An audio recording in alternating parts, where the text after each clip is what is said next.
ஆண்டவராய் இயேசு கிறிஸ்துவின் நாமத்திற்கு மகிமை உண்டாவதாக. இந்த நல்ல நாளிலே உங்கள் யாவரையும் நான் வாழ்த்துகிறேன். இந்த நாளின் தியானத்திற்கு என்று தெரிந்து கொள்ளப்பட்ட வேத பகுதி யாக்கோபு 4:7. James chapter 4:7. ஆகையால் தேவனுக்கு கீழ்ப்படிந்திருங்கள், பிசாசுக்கு எதிர்த்து நில்லுங்கள், அப்பொழுது அவன் உங்களை விட்டு ஓடிப்போவான். ஆமேன்.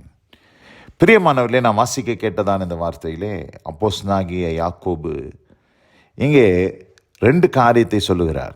முதலாவது, நீங்கள் தேவனுக்கு கீழ்ப்படிய வேண்டும். இரண்டாவது, பிசாசுக்கு நீங்கள் எதிர்த்து நிற்க வேண்டும் என்று சொல்லுகிறதை நாம் பார்க்கிறோம். ரெசிஸ்டிங் தி டெவில், பிசாசை எதிர்த்து நிற்கணும். இந்த 2 காரியத்தை சொல்றார்.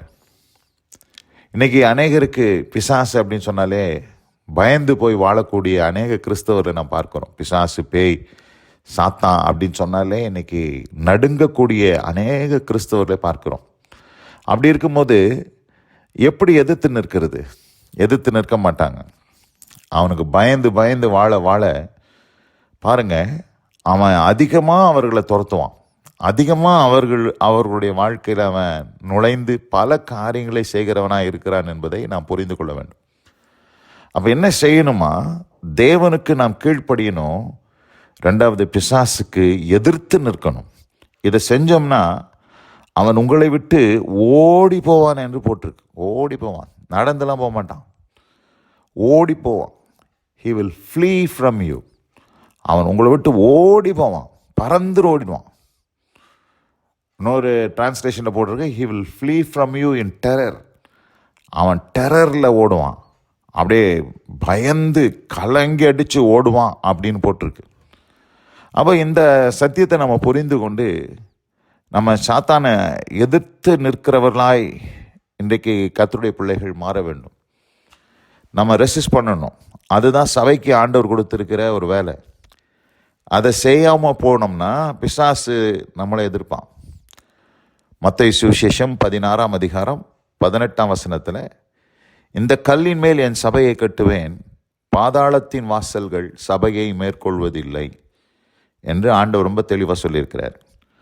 அப்போது கர்த்தர் சபையை வைத்திருக்கிறார் என்று சொன்னால் அந்த சபையினுடைய ஒரே நோக்கம் பாதாளத்தின் வாசல்களை மேற்கொள்ளுகிற சபையாக இருக்க வேண்டும். பாதாளத்தின் வாசல்கள் அதை மேற்கொள்வதில்லை என்று சொன்னால் என்ன அர்த்தம்? சபை பாதாளத்தின் வாசல்களை மேற்கொள்ளுகிற சபையாக காணப்பட வேண்டும். இதை தான் நம்ம புரிதல், இதை தான் நாம் புரிந்து கொள்ள வேண்டும். அப்போது இன்னைக்கு பிசாசை நம்ம எதிர்த்து நிற்கலைன்னா பிசாசு நம்மளை விரட்டிக்கிட்டு நம்மளை எதிர்த்துக்கிட்டு ஓடி வருவான். இதுதான் நம்ம புரிந்து கொள்ளணும்.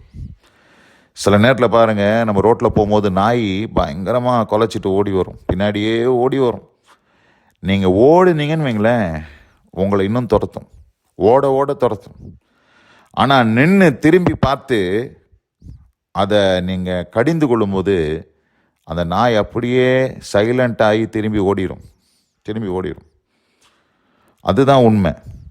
அதே மாதிரி தான் பிசாசை பார்த்து நீங்கள் ஓடினீங்கன்னா அவன் உங்களை ஓட விரட்டுவான். ஆனால் அவனை நின்று திரும்பி பார்த்து அவனை எதிர்த்தீங்கன்னா அவன் உங்களை விட்டு ஓடி போவான் என்பதை இந்த இடத்துல நாம் பார்க்கிறோம். பிரியமானவர்களே, தர்மியான இந்த நல்ல நாளில் கூட வானத்திலும் பூமியிலும் சகல அதிகாரம் எனக்கு கொடுக்கப்பட்டிருக்கிறதுன்னு ஆண்டவர் சொல்லியிருக்கிறார். அப்போ இயேசு கிறிஸ்துவுக்கு அந்த அதிகாரம் கொடுக்கப்பட்டிருக்கிறபடினால் அந்த அதிகாரத்தை நமக்கு கொடுத்திருக்கிறார். அந்த அதிகாரத்தை வைத்து நாம் பிசாசுகளை துரத்துகிறவர்களாய், எதிர்த்து நிற்கிறவர்களாய் நாம் இருக்க வேண்டும் என்பதை இந்த நாளிலே நாம் புரிந்து கொண்டு, ஒருவேளை இந்த வார்த்தைகளை கேட்டுக்கொண்டிருக்கிற அன்பான சகோதரனே, சகோதரியே, உங்கள் வாழ்க்கையில் பலவிதமான பிரச்சனைகள், பலவிதமான நெருக்கங்கள், பலவிதமான போராட்டங்கள், ஒருவேளை இந்த பிசாசினாலே அநேக உபத்திரவங்களை நீங்கள் சந்தித்து கொண்டு இருப்பீர்களானால் நீங்கள் அவனுடைய காரியங்களை கண்டு மௌனமாக இருந்து வேடிக்கை பார்க்கக்கூடாது.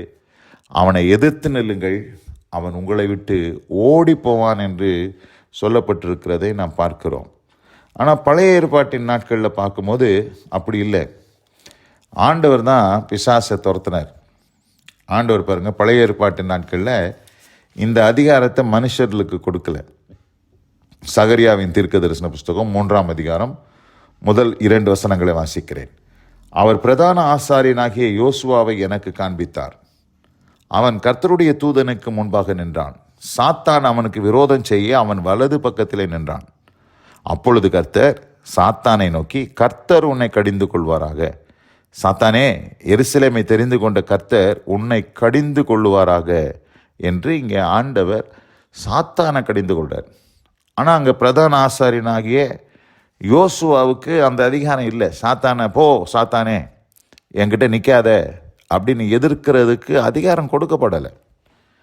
புதிய உடன்படிக்கை நாட்களில் தான் கிறிஸ்து இயேசு கல்வாரி சிலுவையில் சாத்தானை ஜெயித்து மரித்து உயிர்த்தெழுந்து பிதாவின் வலது பரிசத்திலே அவர் எல்லா அதிகாரத்தையும் உடையவராக விற்றிருந்த பிற்பாடு தான் அந்த அதிகாரத்தை தம்முடைய சபைக்கு, அவருடைய சரீரம், கிறிஸ்துவனுடைய சரீரம் இன்றைக்கு பூமியில் இருக்குது, அவருடைய சபை, அந்த சபைக்கு ஆண்டவர் அந்த அதிகாரத்தை கொடுத்துருக்கிறார். அந்த சபை என்றால் யார்? நீங்களும் நானும் தான் அந்த சபை.